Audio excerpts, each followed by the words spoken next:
مفتی صاحب کے YouTube channel کو سبسکرائب کیجیے، مفتی عطاء الرحمن قاسمی۔ علماء کرام، اولیاء اللہ، اللہ والے، ان کا ادب و احترام بہت زیادہ لازمی ہے۔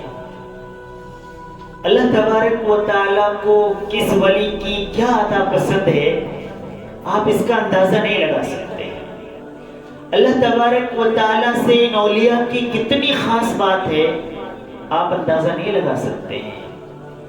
آپ ان سے کوئی مذاق کر لیں، آپ ان کی پیٹھ پیچھے ان کی برائی کرنے لگے، ان میں کمیاں تلاش کرنے لگے تو اس میں آپ پر مواخذہ بن سکتا ہے، ان کا اس سے کچھ بھی بگڑنے والا نہیں ہے۔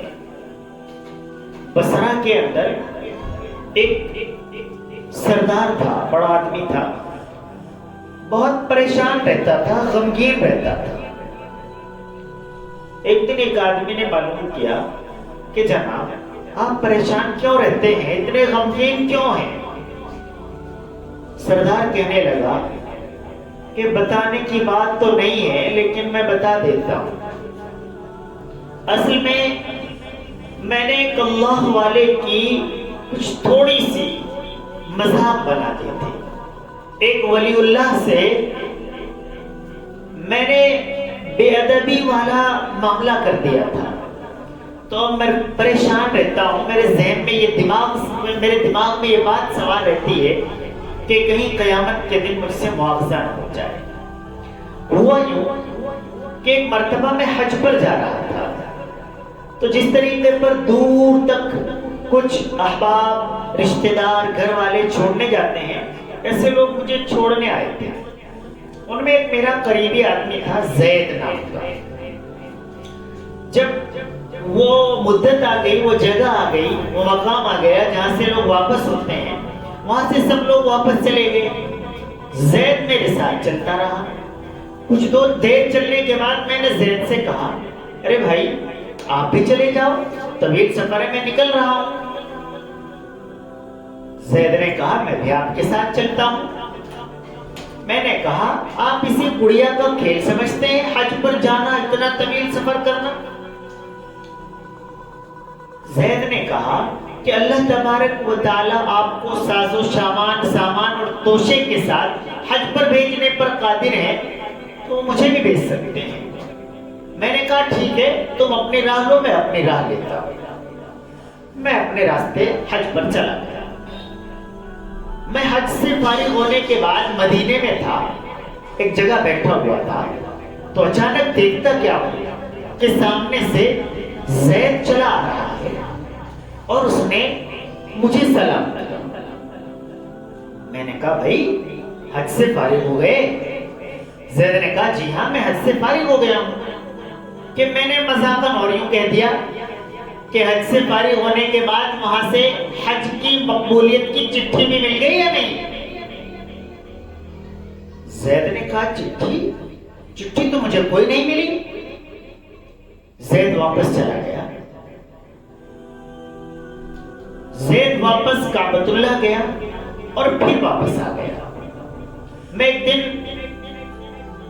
زیارت سے مسجد نبوی سے باہر آ رہا تھا تو اچانک پھر میری زید سے ملاقات ہوئی۔ میں نے ملتے ہی کہا ہاں بھائی کہاں ہے چٹھی؟ زید نے فوراً اپنی جیب سے چٹھی نکال دی، جسے دیکھ کر میں چونک گیا، بلبلا گیا۔ بہت خوبصورت ریشمی کپڑا اور ہرے رنگ سے اس میں لکھا ہوا حج کی مقبولیت اور قیامت کے دن معافی کا اس میں اعلان ہے۔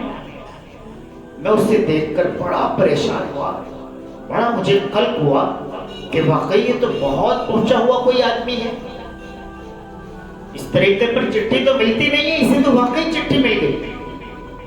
میں نے زید سے کہا کہ دیکھو بھائی اب مجھے ذرا صحیح تفصیل بتاؤ، یہ ہوا کیا ہے، یہ ماجرا کیا ہے، چٹھی کیسے ملی؟ زید نے بتایا کہ میں واپس کعبۃ اللہ گیا، سب لوگ حج سے فارغ ہو کر وہاں سے آ گئے تھے، میں وہاں رونے لگا اور دعا کرنے لگا، اللہ سے مانگنے لگا کہ اللہ میں غریب آدمی ہوں، کیا میرا کعبہ الگ ہے؟ میں غریب آدمی ہوں، کیا میرا خدا الگ ہے؟ سب لوگوں کو چٹھی ملتی ہے، مجھے چٹھی نہیں ملی؟ مجھے غریب آدمی کو حج کی مقبولیت کی چٹھی کیوں نہیں ملی؟ اللہ مجھے چٹھی چاہیے۔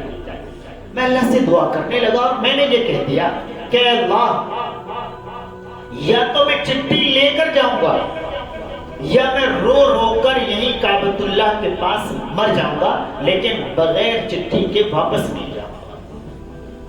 جب میری حالت یہ ہو گئی، میں زار و قطار ہو رہا تھا، اللہ سے مانگ رہا تھا، تو مجھے غیب سے آواز آئی کہ زید یہ لیجئے، یہ آپ کی چٹھی ہے، یہ آپ کی مغفرت کا پروانہ ہے، یہ حج کی مقبولیت کا آپ کو سرٹیفکیٹ دیا جا رہا ہے۔ کہ میں یہ چٹھی لے کر آ گیا۔ تو بصرہ کا جو سردار تھا کہنے لگا میں بھی بہت خوش ہوا کہ بہت بڑی بات ہے، کعبۃ اللہ سے اسے چٹھی حاصل ہو گئی ہے۔ میں نے وہ چٹھی اپنے ایک صندوق میں لاک کر کے رکھ دی، تالے میں رکھ دی۔ جب کبھی میری طبیعت چاہتی، میرا دل کرتا، تو میں صندوق کھولتا اور اس چٹھی کی زیارت کرتا۔ میں اچانک ایک مرتبہ کچھ دن کے لیے باہر سفر پر چلا گیا۔ جب میں سفر سے آیا تو مجھے خبر ملی کہ زید کا انتقال ہو گیا ہے۔ مجھے اس پر بڑا افسوس ہوا کہ کاش میں بھی زید کے اخیر وقت میں ان کے پاس ہوتا، ان کی کچھ خدمت کر لیتا، کم از کم تجہیز و تکفین میں مجھے حصہ مل جاتا، قبر میں اتارنے میں مٹی ڈالنے کی سعادت حاصل ہو جاتی۔ مجھے بڑا افسوس اس کا رہا۔ اس کے بعد میرے ذہن میں آیا کہ وہ چٹھی، میں اس صندوق کے پاس پہنچا، میں نے کھولا صندوق تو دیکھا کہ وہ چٹھی وہاں پر موجود نہیں ہے۔ میرے افسوس میں اور اضافہ ہو گیا کہ کاش میں زید کے انتقال سے پہلے ان کی چٹھی میں واپس دے دیتا۔ میں اسی افسوس میں رہا، شام ہو گئی، رات ہو گئی، میں سو گیا۔ میں نے خواب میں دیکھا کہ زید جنت کے اندر ہے، بہت خوبصورت لباس زیب تن کیا ہوا ہے، بہت عالیشان تخت پر بیٹھا ہوا ہے، اور چاروں طرف پورے خدمت کے لیے تیار کھڑی ہیں، گھوم رہی ہیں۔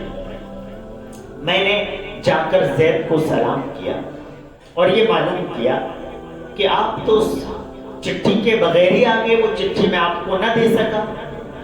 تو زید نے مجھے بتایا نہیں، وہ چٹھی میرے ساتھ تھی، اور اسی چٹھی سے اللہ تبارک و تعالیٰ نے مجھے یہ اعزاز بخشا ہے، مجھے یہ بلند مرتبہ عطا فرمایا ہے۔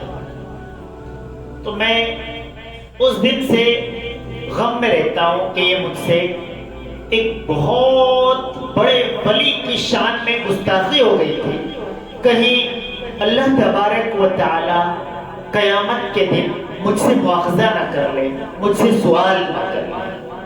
اب معزز سامعین کرام، آپ اس واقعے سے، ہم اس واقعے سے سبق حاصل کریں کہ بظاہر خواہ آپ کو نظر نہ آ رہا ہو کہ یہ ولی اللہ ہے، یہ اللہ والا ہے، اس کے ظاہری لباس سے آپ کو محسوس ہو رہا ہو کہ یہ عام آدمی ہے، لیکن اس کے اعمال کی وجہ سے، اعمال صالحہ کی وجہ سے اللہ تبارک و تعالیٰ کے یہاں اس کا مرتبہ کتنا بلند ہے وہ آپ جانتے نہیں ہیں۔ اس لیے یاد رکھیں، کسی بھی عالم، کسی بھی ولی اللہ، کسی بھی بزرگ شخصیت کی شان میں ہماری طرف سے، آپ کی طرف سے کوئی گستاخی نہ ہو جائے، کوئی ہماری زبان سے کوئی کلمہ ایسا نہ نکل جائے جو ان کو ناگوار گزرے، یا ہم ان کی اپنی زبان سے، اپنی بیکار زبان سے ان کی برائی بیان کریں۔